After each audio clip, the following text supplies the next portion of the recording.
यह पौधा देख लीजिए, इसे वन तुलसा के नाम से जानते हैं। इसे जंगली तुलसी भी कहा जाता है और कई जगह इसे वन तुलसी के नाम से जानते हैं, क्योंकि ये सेम तुलसी की तरह ही दिखाई देता है। तो आयुर्वेद में एवं तंत्र शास्त्रों में इसका बहुत ही ज्यादा प्रयोग होता है।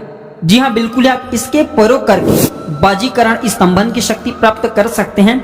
एक संत ने हमें बताया था, आज भी जो ये देख सकते हैं वन तुलसा, इसके प्रयोग से पानी को स्तंभित किया जा सकता है, बहते हुए जल को रोका जा सकता है, स्तंभित किया जा सकता है, बर्फ जैसा जमाया जा सकता है। इतना ज्यादा इसके अंदर में चमत्कारिक शक्तियां होती हैं। तो आज मैं आप लोगों को बारी बारी से, जो ये आप देख सकते हैं तुलसा, जिसे वन तुलसा के नाम से जानते हैं, इसका बारी बारी से चमत्कारिक प्रयोग बताऊंगा। दोस्तों, हमारे घरों के आसपास में इसी तरह से बहुत सारे पेड़ पौधा होते हैं, लेकिन जानकारी के अभाव में, ज्ञान के अभाव में वह पेड़ पौधा हमारे लिए केवल खरपतवार रह जाते हैं, घास फूस रह जाते हैं।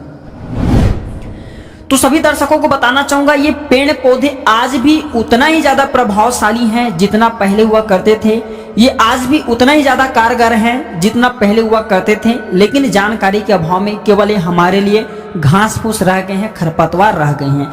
लेकिन प्राचीन ज्ञान चैनल के माध्यम से आप सभी दर्शकों को इस प्रकार हमारे घरों के आसपास में पाए जाने वाले पेड़ पौधे की जानकारी फ्री में दिया जाता है, ताकि इन पेड़ पौधे के लाभ को आप जो है ले करके बहुत सारे पैसे को बर्बाद होने से बचा सके। कम से कम आप जो इनके ज्ञान रखें, ज्ञान ही सबसे बड़ी बात है।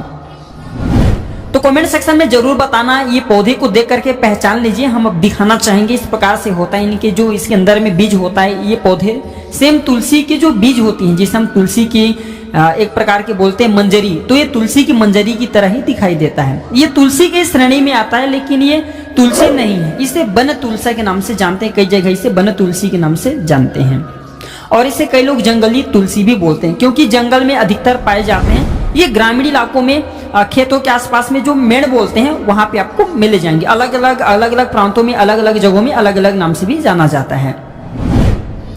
तो सर्वप्रथम इसके कुछ आयुर्वेदिक प्रयोग जान लेते हैं, फिर इसका तांत्रिक प्रयोग जानेंगे और इसका दिव्य प्रयोग जानेंगे। तो ये आयुर्वेद में सबसे ज्यादा सुस्ती कमजोरी को दूर करने में इसका प्रयोग होता है। आयुर्वेद में सुस्ती एवं कमजोरी को दूर करने में इसका प्रयोग होता है। सर्वप्रथम तो जो लोग लंबे समय से बहुत ही दवा खाने के बाद जिनके शरीर में बिल्कुल सी ताकत नहीं है, ये फिर जो लोग अपने आप को कमजोरी महसूस करते हैं, ऐसे लोग क्या करें, इसके बीज को ध्यान से सुने। 1 ग्राम की मात्रा में इसके बीज को, ज्यादा नहीं लेना, 1 से 2 ग्राम की मात्रा में इसके बीज को लेना है, और इसके बीज को आधा गिलास गुनगुने गर्म दूध में डाल करके आपको पीना शुरू कर देना है। 1 सप्ताह में आपके कैसा सुस्ती हो, कमजोरी हो, तत्काल दूर होता है। बिल्कुल ही आपके लंबे समय से चले आ रहे सुस्ती कमजोरी को यह मिनटों में ठीक कर सकते हैं। 7 दिनों के भीतर में सुस्ती कमजोरी को जड़ से समाप्त कर देते हैं। इसके बाद इसका दूसरा प्रयोग होता है नपुंसकता दूर करने के लिए, बाजीकरण करने के लिए। आप में से अधिकतर ऐसे लोग हैं जो कि बच्चा पैदा करने में समर्थवान नहीं है, तो ये नपुंसकता को दूर करते हैं और ये बाजीकरण में भी इसका प्रयोग करते हैं। बाजीकरण किससे करते हैं, मैं आप लोगों को बताना चाहूंगा, वीर्य स्तंभन में इसका प्रयोग होता है। इसके बाद इसके तंत्र क्रिया कौन सी है, तो तंत्र में इसका जबरदस्त प्रयोग है। जैसे कोई सामने वाले शत्रु आपको परेशान करते हैं, तंत्र है, तांत्रिक क्रिया जानते हैं, सामने वाले जो आपके दुश्मन हैं, ये फिर आपको चैन की नींद सोने नहीं देते, आपके बिल्कुल ही पीछे लगे हुए हैं, आपकी बर्बादी के पीछे लगे हुए हैं, आपको नुकसान करने की बिल्कुल ही कोई मार्ग नहीं छोड़े हैं, हर मार्ग अपना चुके हैं, आप उनसे परेशान हो चुके हैं। अब चाहते हैं कि अब ऐसे दुश्मनों का सर्वनाश हो जाए, या फिर ऐसे दुश्मन जो है दुश्मनी करना बंद कर दें, तो आप इनका तांत्रिक प्रयोग भी कर सकते हैं। कि संत ने हमें बताया था कि दुश्मनों को सर्वनाश करने के लिए ये जो तुलसा नाम की पौधा, जिसे हम वन तुलसा बोलते हैं, इसे तुलसा क्यों बोलते हैं, क्योंकि तुलसी की श्रेणी में आता है। तो इसके आपको जड़ लेना होता है। रविवार के दिन, किसी भी रविवार के दिन इसके जड़ को ले आइए। लाने से पहले 1 दिन पहले आपको इसे निमंत्रण दे आना है, और लाने के बाद 1008 बार, एक मैं मंत्र बता रहा हूं, जिस मंत्र को आपको जपना है, बगलामुखी मंत्र आपको जपना है। 1008 बार जपेंगे, हाथ में इस जड़ को रख करके, तो यह जड़ सिद्ध हो जाएंगे। फिर आपको इसे अपने दुश्मन के घर में फेंक देना, जो दुश्मन आपको निरंतर परेशान करने में लगे हैं। ऐसे दुश्मनों को ये छठी की दूध याद दिला देंगे, दुश्मनों को ये सर्वनाश कर देंगे। दुश्मन बिल्कुल ही तड़प तड़प के तड़प तड़प के मरेंगे। कहने का मतलब है कि उन्हें धन की किल्लत पड़ जाएंगी और बहुत सारे समस्या को फेस करेंगे। तो मैं मंत्र बता रहा हूँ, इस मंत्र को ध्यान से सुने, किसी पेन कॉपी में नोट करके रखें और इस जड़ को सिद्ध करके कोई दुश्मन आपको परेशान करते तो उसके घर में फेंके, लेकिन आप इन्हें निजी शत्रुता के लिए इस प्रकार की क्रिया का प्रयोग नहीं करना चाहिए। यह जानकारी केवल जनहित के लिए बता रहा हूँ, आप इनका दुरुपयोग मत करना। मंत्र सुन लीजिए।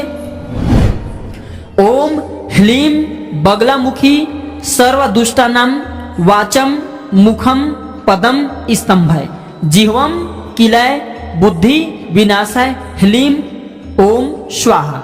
ये बगलामुखी बीज मंत्र है। इस बीज मंत्र को पढ़ते हुए 1008 बार इस जड़ को आपको रखना है और 1008 बार आपको बगलामुखी इस मंत्र को पढ़ना है। इसके बाद इसे अपने शत्रु के घर में फेंक देना, तो आपके शत्रु के सर्वनाश हो जाएंगे। अगर उन्हें धन की घमंड है, उनके धन के भी सर्वनाश हो जाएंगे। इसके बाद इसके बीज का नित्य सेवन करने से दोस्तों शरीर में सांड जैसे ताकत आ जाता है, घोड़े जैसा स्फूर्ति आ जाता है, अर्थात आप जो पहलवान बन जाते हैं। पहले की अपेक्षा आपके शरीर में 100 गुना ज्यादा ताकत आ जाती है। जी हाँ, बिल्कुल ही आपके शरीर में 100 गुना ताकत ही प्रदान करने का काम करते हैं। आपके वेट बढ़े या न बढ़े, आपके शरीर बढ़े या न बढ़े, इससे कोई फर्क नहीं पड़ेगा, लेकिन आपके शरीर में इतना ज्यादा बल आ जाएंगे, आप स्वयं को देखना बलशाली अनुभव करना शुरू कर देंगे। बड़े से बड़े वस्तु को आप जो उठाने में समर्थवान बन जाएंगे। आपके शरीर में सांड जैसा ताकत ला देते हैं, घोड़े जैसा स्फूर्ति ला देते हैं। इसके बाद आइए मैं इसका कुछ और चमत्कारिक प्रयोग बताना चाहूंगा। तो इसके जड़ से आप जो सभा का पूरा वशीकरण कर सकते हैं। जैसे कि आप कहीं सभा में गए हैं और आप चाहते हैं कि सामने वाले आपकी ही बात सुने, आपके कहा जाए बातों का विरोध न करें, तो इसके जड़ को आप जो सभा में रख करके जाइए। बिल्कुल सभी लोग आपकी तरह ही आपके तरफ ही देखेंगे और आपकी बातों का विरोध नहीं करेंगे और इसके जड़ चमत्कारों से भरे हुए हैं। तो इसके लिए कौन सी मंत्र को सिद्ध करने और इस जड़ को आपको रखना है 108 बार, ज्यादा नहीं, केवल 108 बार मैं जो मंत्र बताऊंगा इस मंत्र को पढ़ना है और इसके जड़ को आपको रख लेना है और इसे लाल कपड़े में बांध करके आप अपने पैकेट में रख लीजिए। और सभा में जाते हैं, फिर कहीं भी जाते हैं तो लोग आपकी बात मानेंगे, आपकी बातों को सुनेंगे, आपकी बात का विरोध नहीं करेंगे। मंत्र इस प्रकार से है। ओम कामाख्या देवी सर्वजन वश्यम कुरु कुरु स्वाहा। एक बार फिर से सुन लीजिए। ओम कामाख्या देवी सर्वजन वश्यम कुरु कुरु स्वाहा। इस मंत्र को किसी पेन कॉपी में नोट करके रख लें और इस आपको जब करना है और इसके जड़ को आपको रख करके जाना है। सभी लोग आपकी तरफ ही देखेंगे और आपके वशीभूत हो जाएंगे। जिन्हें सूर्य ग्रह की पीड़ा है, ध्यान से सुने, जिन्हें सूर्य ग्रह के पीड़ा है तो ऐसे व्यक्ति क्या करे, इसके जड़ को, जिन्हें सूर्य ग्रह की पीड़ा है ऐसे व्यक्ति इसके जड़ को अगर चांदी की ताबीज में या फिर सोने के ताबीज में डाल करके धारण करते हैं, पहनते हैं, तो सूर्य की पीड़ा दूर हो जाती है। सूर्य की पीड़ा से ये राहत दिलाने का काम करते हैं। हर पेड़ पौधे की अपने कुछ न कुछ विशेषता होती है, कुछ न कुछ अलग गुण जरूर मौजूद होती हैं।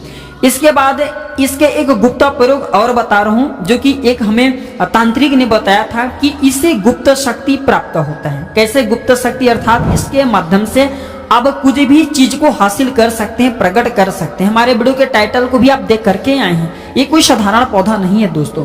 देखिए हमारे घरों के आसपास में जितने भी पेड़ पौधे होते हैं, जब तक हम उनके चमत्कारिक गुणों को नहीं जानते वह हमारे लिए साधारण पौधे रह जाते हैं, घास फूस रह जाते हैं। लेकिन जब हम उनके आयुर्वेदिक प्रयोग को सीखते हैं, चमत्कारिक गुणों को जानना शुरू कर देते तो हमारे लिए दिव्य पौधा हो जाते हैं, चमत्कारिक पौधा हो जाते हैं। उसी प्रकार ये पौधा भी चमत्कारिक पौधा है। तो ऐसा माना जाता है इसके जड़ को पहनने से अदृश्य शक्ति मदद करता है। इसके जड़ को अगर आप धारण करते हैं, इसके जड़ को आप चांदी की ताबीज में डाल लीजिए और धारण कीजिए। इसके बाद मैं एक मंत्र बताऊंगा, साबर मंत्र है। इस साबर मंत्र को अगर आप पढ़ते हैं तो इसमें माता पार्वती आपकी सहायता करते हैं। जो भी वस्तु माता पार्वती से आप मांगते हैं अदृश्य रूप में, माता पार्वती बिल्कुल ही आपकी मदद करते हैं। जो भी आप वस्तु की कल्पना करेंगे, जो भी चीज की आप कल्पना करेंगे, माता पार्वती किसी न किसी माध्यम से आपको ला करके देता रहेगा। माता पार्वती क्यों देता है? क्योंकि माता पार्वती को प्रकृति कहा जाता है। मैं जो साबर मंत्र बताऊंगा इस मंत्र को पढ़ना है और इस मंत्र को कम से कम आपको 10,000 के ऊपर संख्या में जप करके सिद्ध कर लेना है, तब जाकर के प्रभावशाली होगा, आपको फल दिखाना शुरू करेगा। और आप जो भी चीज की कामना करेंगे, जो भी वस्तु की कामना करेंगे, वह वस्तु आपको बिल्कुल ही प्राप्त होना शुरू हो जाएंगे। अर्थात माता पार्वती किसी न किसी माध्यम से आपको वह वस्तु ला करके देता रहेगा। मंत्र इस प्रकार से है। ओम नमो गौरी देवी मेरी करो सहाय, अमुक वस्तु मांगू पूरा हो जाए। ये साबर मंत्र है। साबर मंत्र दो लाइन का होता है। तो आपको करना क्या है, जो अमुक है उसके स्थान पर आपको वस्तु का नाम बोलना है। जैसे कि आपको मिट्टी की घड़े चाहिए तो आपको क्या बोलना है, ओम नमो गौरी देवी मेरी करो सहाय, मिट्टी के घड़े मैं मांगू पूरा हो जाए, या फिर मिट्टी की घड़े वस्तु मांगू पूरा हो जाए। इस प्रकार से आपको अमुक के स्थान पर जो भी चीज आपको मांगना है, पैसा मांगना है तो वहां पे पैसा भी बोल लीजिए। ये मेरे समझाने का एक तरीका है। अब आप लोगों को इसे सिद्ध करना है कि नहीं करना, ये आपके ऊपर निर्भर करता है। अगर आप इसे सिद्ध कर लेते तो आपको बहुत ही लाभ होंगे, क्योंकि माता पार्वती को प्रकृति कहा जाता है और ये आपको सब चीज प्रदान करने में समर्थवान है, जो कि एक माता लक्ष्मी प्रदान करते हैं।